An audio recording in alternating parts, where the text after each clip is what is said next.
নমস্কার বন্ধুরা, আপনারা সকলে কেমন আছেন? আশা করছি সকলেই খুব ভালো আছেন, সুস্থ আছেন। আজকে দেখুন একটা মিষ্টি রেসিপি আপনাদের সঙ্গে শেয়ার করছি। সামনেই রথযাত্রা, আর রথযাত্রার দিন সবাই আমরা একটু স্পেশাল কিছু মুখরোচক খেতে পছন্দ করি। তাই আজকে এই ছোট্ট ছোট্ট গজা রেসিপিটা আপনাদের সঙ্গে শেয়ার করলাম। তার জন্য একটা মিক্সিং বোল নিয়েছি আর 1 বাটি পরিমাণ দিয়ে দিলাম ময়দা। তার সাথেই দিলাম 1 টেবিল চামচ 1 চিমটি মতো দিলাম খাবার সোডা, আর তার সাথে দিলাম টেস্টের জন্য অল্প লবণ। এবারে দিচ্ছি দেখুন ঘি। ঘিটা কিন্তু এখানে একটু বেশি ব্যবহার করতে হবে, তাহলেই কিন্তু এই গজাগুলো ভীষণই খাস্তা এবং মুচমুচে হবে। আর এই ঘিটা আমি এখানে দিলাম 1/4 কাপ। এবারে কিন্তু ভালো করে হাত দিয়ে চেপে চেপে ময়নটা দিয়ে দিতে হবে, যাতে করে দেখুন এরকম ঝুরঝুরে হয়ে যায়। ঠিক এরকম মাখা মাখা হবে, মনে হবে ভেজা, কিন্তু ভেজা না। এই দেখুন ভাঙলে এরকম হয়ে যাবে। ঠিক এইভাবে ময়নটা দিয়ে নিতে হবে। তারপরেই কিন্তু অল্প অল্প জল দিয়ে একটা সুন্দর ডো তৈরি করে নেব। খুব পাতলাও হবে না, আবার খুব শক্তও হবে না। ঠিক সেই রকমভাবে একটা ডো তৈরি করে নেব।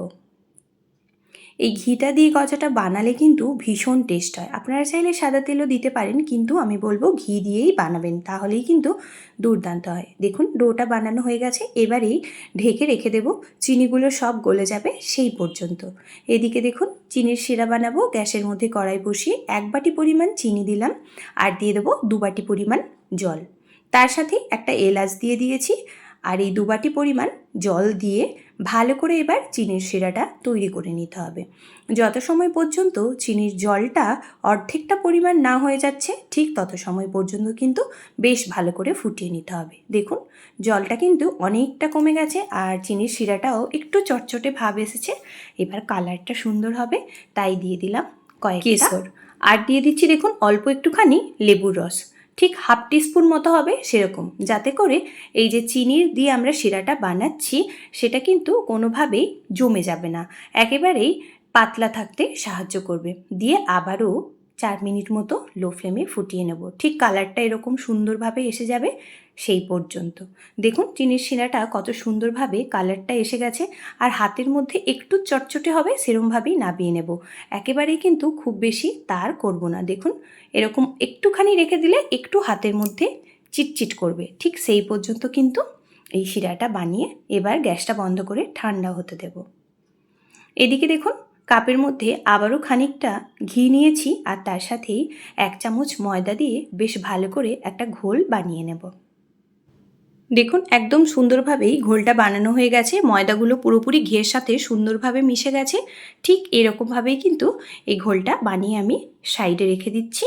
এবার এদিকে ময়দা মাখাটা যে রেখেছিলাম সেটা ভালো করে হাত দিয়ে আবারও খানিকক্ষণ কিন্তু মেখে নিতে হবে। একেবারেই সফট হয়ে যাবে ঠিক সেই রকমভাবে। দেখুন বেশ খানিকক্ষণ কিন্তু আমি মেখে নিয়েছি। এবারেই লেচি কেটে নেব। আমি এটা দিয়ে কিন্তু বড় বড় সাইজের 4টে লেচি করব। আপনারা কিন্তু ছোট করেও করতে পারেন, তবে আমি বড় বড় করে 4টে লেচি কেটে নিচ্ছি।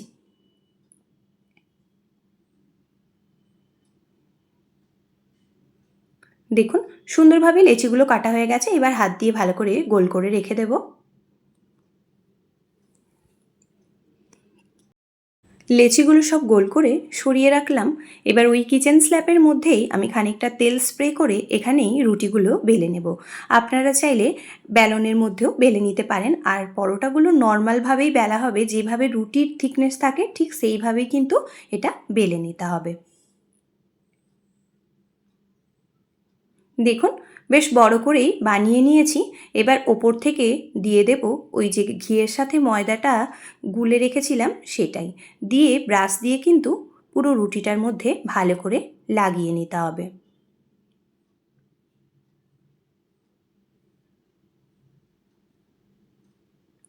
দেখুন পুরো রুটিটার মধ্যে কিন্তু ভালো করে ঘোলটা লাগিয়ে নিয়েছি। এবারে রোল বানিয়ে নিতে হবে। এই সময় একটু ধীরে সুস্থে করতে হবে, আর রোলগুলো যত ছোট্ট ছোট্ট করে দেবেন এর মধ্যে কিন্তু ভাঁজগুলো তত বেশ সুন্দর ঘন হবে, আর খেতেও ভীষণ ভালো হবে, আর একেবারেই খাস্তা মুচমুচে হবে। দেখুন এইভাবে পুরোটা রোলটা আমি বানিয়ে নিচ্ছি।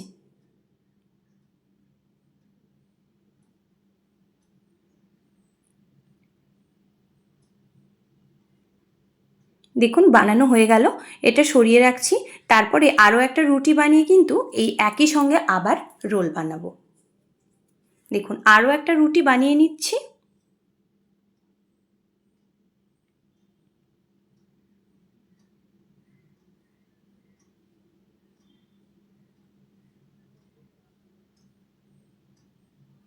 ওই একইভাবে রুটিটা বানিয়ে নিয়েছি।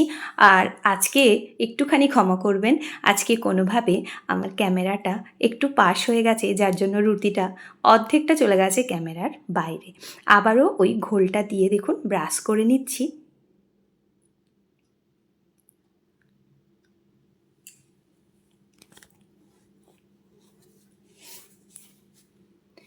আর এবারে যে আগের রোলটা বানিয়েছি দেখুন ওপর থেকে দিয়ে এবার দুটো একসঙ্গে ভালো করে রোল করে নেব। এতে কিন্তু যখন গুজিয়াগুলো বা ওই গজাটা যখন বানাবো তখন কিন্তু ভীষণই সুন্দর হবে। দেখুন পুরোটা রোল করে খানিকটা কিন্তু ছেড়ে দিতে হবে। এবার এই দিকটাতে কিন্তু ব্রাশ করতে হবে জল দিয়ে, যাতে মুখটা সুন্দরভাবে আটকায়, তা না হলে কিন্তু যখন বেলবেন তখন কিন্তু খুলে যাবে। তাই শেষ পর্যায়টা কিন্তু একটু জল দিয়ে ব্রাশ করে তারপরেই রোলটাকে দেখুন আটকে দিলাম। এবারে কিন্তু আর কোনোভাবে খুলে আসবে না।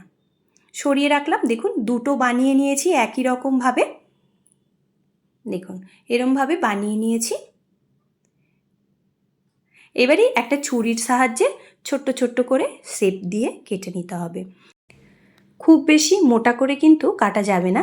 দেখুন ঠিক ওই 1/2 ইঞ্চি মতো থিকনেস রেখে কাটতে হবে। দেখুন আর এরকম হাত দিয়ে চেপে দিলে একটুখানি হয়ে যাবে এই ছোট ছোট গজাগুলো রেডি। দেখুন কোনোভাবে বেলার প্রয়োজন নেই, হালকা হাতে একটুখানি এরকম প্রেস করে দিলেই কিন্তু সুন্দরভাবে তৈরি হয়ে যাবে। দেখুন আর এরকম সরু সরু করেই কিন্তু কাটতে হবে, খুব বেশি মোটা রাখলে কিন্তু আর খাস্তাটা একটু কম হবে। তাই একটু ছোট্ট ছোট্ট করে এরকমভাবে কেটে আর হাত দিয়ে একটু চেপে দিতে হবে। এই দেখুন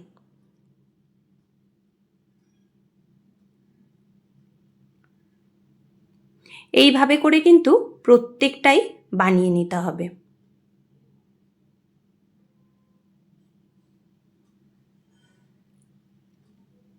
আর এই রথযাত্রার দিন অবশ্যই আপনারা এইভাবে এই গজাগুলো বাড়িতে বানিয়ে নিন। ছোট বড় সবাই পছন্দ করবে আর ভীষণই ভালো হয় খেতে। আপনারা কিন্তু এটা স্টোর করতেও পারেন। এরমভাবে বানিয়ে 8 থেকে 10 দিন রেখে দিলে কিচ্ছু হয় না, সুন্দর টেস্ট হয়। দেখুন সবগুলো বানিয়ে নিয়েছি। ছুরি দিয়ে কাটলে একটু এই শেপটা নষ্ট হয়, কিন্তু এরকম সুতো দিয়ে যদি কাটেন দেখবেন ইজিলি কেটে যাচ্ছে আর ভেতরে লেয়ারটা কিন্তু ভীষণ সুন্দর হয়। আমি একটা আপনাদের সুতো দিয়েও কেটে দেখাচ্ছি। দেখুন কতটা সুন্দরভাবে কত তাড়াতাড়িভাবে কাটা হয়ে যায়। আর এর লেয়ারটাও কিন্তু খুবই ভালো হয়। তাই চাইলে আপনারা কিন্তু এরকম সুতো দিয়েই কাটবেন। আর এরকমভাবে দেখুন হাত দিয়ে চেপে দিলেই একেবারে রেডি। এইভাবেই কিন্তু আমি দুরকম প্রসেসে আজকে এই গজাগুলো বানানো আপনাদের দেখালাম। আপনাদের যেটা সুবিধা মনে হবে সেরমভাবেই বানিয়ে নিতে পারেন। সবগুলোই দেখুন বানানো হয়ে গেছে আর লেয়ারটা কতটা সুন্দর বোঝা যাচ্ছে। এবার এদিকে গ্যাসের মধ্যে তেলটা গরম করতে দিয়েছি। তবে তেলটা কিন্তু একেবারে হাই ফ্লেমে গরম করবেন না, অল্প একটু গরম হবে তারপরে এগুলো দিতে হবে, যাতে করে দেওয়ার পর এরকম তেলের মধ্যে ফেনা হয় সেই অবস্থায় কিন্তু দেবেন। খুব বেশি গরম অবস্থায় দিলে এই গজাগুলো ভালো করে ভাজা হবে না। তাই বন্ধুরা আপনারা যখনই এই গজাগুলো তেলের মধ্যে দেবেন অবশ্যই খেয়াল রাখবেন তেলের টেম্পারেচারটা যাতে একদমই খুব বেশি না থাকে। এবার এরমভাবে এটা ভাজতে দিতে হবে। দেখবেন নিজের থেকেই কিন্তু এই গজাগুলো সব সুন্দরভাবে ভেসে উঠবে। ঠিক সেরকমভাবেই কিন্তু গজাগুলো ভাজতে হবে। দেখুন আপনি আপনিই কিন্তু সুন্দরভাবে তেলের মধ্যে ভেসে উঠেছে। আর এরকমভাবে ভাসলেই কিন্তু দেখবেন লেয়ারগুলোও খুব সুন্দরভাবে ছাড়ে। এবারেই কিন্তু উল্টে দিতে হবে।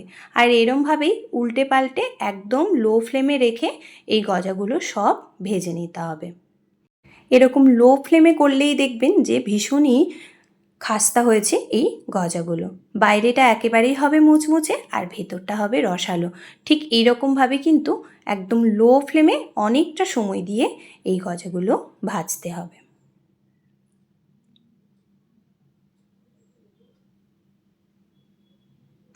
আজকে এখানে বলে রাখি, যে সকল বন্ধুরা আমার চ্যানেলটি ভিজিট করেছেন, যদি আমার এই রেসিপিটা ভালো লাগে তাহলে অবশ্যই একটা লাইক, কমেন্ট, শেয়ার, সাবস্ক্রাইব করবেন, পাশে থাকা বেল বাটনটা প্রেস করবেন, যাতে করে যখনই নিত্য নতুন কোনো রেসিপি আমি পোস্ট করব আপনাদের কাছেই পৌঁছে যাবে। দেখুন, উল্টে পাল্টে একদম গোল্ডেন ব্রাউন কালার করে ভেজে নিয়েছি। আর এই রকম করেই সব ভেজে এবার কিন্তু তুলে নিতে হবে। আর এখনও পর্যন্ত যে সকল বন্ধুরা আমার সঙ্গে আছেন তাদের জানাচ্ছি অসংখ্য ধন্যবাদ, এতটা সময় আমার সঙ্গে আছেন সেই জন্য। আর ভালো লাগলে কমেন্ট করতে ভুলবেন না। আপনাদের এই ছোট্ট ছোট্ট কমেন্টগুলো কিন্তু ভিডিও বানানোর অনেক উৎসাহ দেয়। দেখুন, সুন্দরভাবে তেল ঝরিয়ে সবগুলোই তুলে নিয়েছি। দেখুন, এরমভাবেই কিন্তু এবার এটা ঠান্ডা হতে দিতে হবে। আবারও পরের ব্যাচটা ঠিক একইভাবে দিয়ে আর একই রকমভাবে উল্টে পাল্টে বেশ খানিকক্ষণ ধরে কিন্তু ভেজে তুলে নিতে হবে। এটা ভাজা হতে থাক। এদিকে দেখুন, গজাগুলো সব ভেজে নিয়েছি। এবার ঠান্ডাও করে নিয়েছি 10 মিনিট মতো। তবে খুব গরম অবস্থায় কিন্তু চিনির শিরার মধ্যে দেবেন না, তাহলে কিন্তু গজাগুলো ওই খাস্তা ব্যাপারটা চলে যাবে। একটা হাতের মধ্যে ভেঙে দেখাই যে কীরকমভাবে খাস্তা হয়েছে। দেখুন, ইজিলি হাতের মধ্যে কিন্তু একদম এরম গুঁড়ো গুঁড়ো হয়ে যাচ্ছে। দেখেই বুঝতে পারছেন যে কতটা খাস্তা হয়েছে আর মুচমুচে হয়েছে। এবারে কিন্তু এটা চিনির শিরার মধ্যে দেব। তবে অবশ্যই একটু ঠান্ডা করে চিনির শিরার মধ্যে দেবেন, তা না হলে কিন্তু চিনির শিরাটাও যদি বেশি গরম থাকে আর এই খাস্তা গজাগুলোও থাকে, তাহলে কিন্তু চট করে নরম হয়ে যাবে। তাই সব কিছুটা ঠান্ডা করে 10 মিনিট মতো ভিজিয়ে রেখে দেব। দিলেই দেখবেন বাইরেটা একেবারে রসালো আর ভেতরটাও হবে ভীষণ সুন্দর। আর তেমনিই হবে খাস্তা, মুচমুচেও হবে আর খেতে ভীষণ সুন্দর হয়। গজাগুলোকে দেখুন উল্টে পাল্টে ভালো করে চিনির শিরার মধ্যে আমি ডুবিয়ে নিচ্ছি। আর এরমভাবেই রেখে দিতে হবে 10 মিনিট। তারপরেই দেখুন তুলে নিচ্ছি। এবারেই কিন্তু এটা একদম খাওয়ার জন্য রেডি। বাড়িতে আত্মীয় স্বজন এলেও কিন্তু চটপট করে এরমভাবে মিষ্টি বানিয়ে দিতে পারেন। আর তা না হলে এই রথযাত্রার দিন তো বানিয়ে লোকজন বাড়িতে আসতেই থাকে, বানিয়ে দেবেন, ভীষণই খুশি হবে। দোকানে যাওয়ার প্রয়োজনও হবে না, লাইন দেওয়ারও দরকার হবে না দোকানে। আর এরকমভাবে চটচট বানিয়ে নিতে পারবেন বাড়িতেই। দেখুন, গজার ওপর থেকে আবারও খানিকটা চিনির শিরা দিয়ে দিলাম, আর ওপর থেকে গার্নিশের জন্য দিয়ে দিলাম একটু পেস্তা আর কাজুর কুচি। আপনাদের কাছে যা থাকবে সেটা দিয়েই এটা গার্নিশ করতে পারেন। তবে যাই করুন, খেতে কিন্তু ভীষণই ভালো হয়। তাই রিকোয়েস্ট করব, অবশ্যই এরকমভাবে একটু চটজলদি বানিয়ে নিন। আর কোনো খাটনি নেই, ঝামেলা নেই। আর দেখতে দেখুন কতটা সুন্দর হয়েছে। দেখতে যেমনই সুন্দর হয়েছে, খেতেও টেস্টি হয়েছিল এবং বেশ লোভনীয় হয়েছিল। দেখবেন বানানোর সাথে সাথেই কিন্তু সবাই খেয়ে ফেলবে। আর একটা ভেঙে দেখাই, বাইরেটা একেবারে ক্রাঞ্চি আর ভেতরটা দেখুন রসালো। ঠিক এরকমই হয় এই গজাটা খেতে। এতটা সময় আমার সঙ্গে থেকে আমার এই রেসিপিটা দেখলেন, তার জন্য আপনাদের অসংখ্য ধন্যবাদ। ভালো লাগলে অবশ্যই একটা লাইক করে যাবেন। কে কোথা থেকে দেখছেন অবশ্যই কমেন্টে লিখে যাবেন। আর সবাই ভালো থাকবেন, সুস্থ থাকবেন। আবারও আপনাদের সঙ্গে দেখা হবে পরের কোনো রেসিপিতে।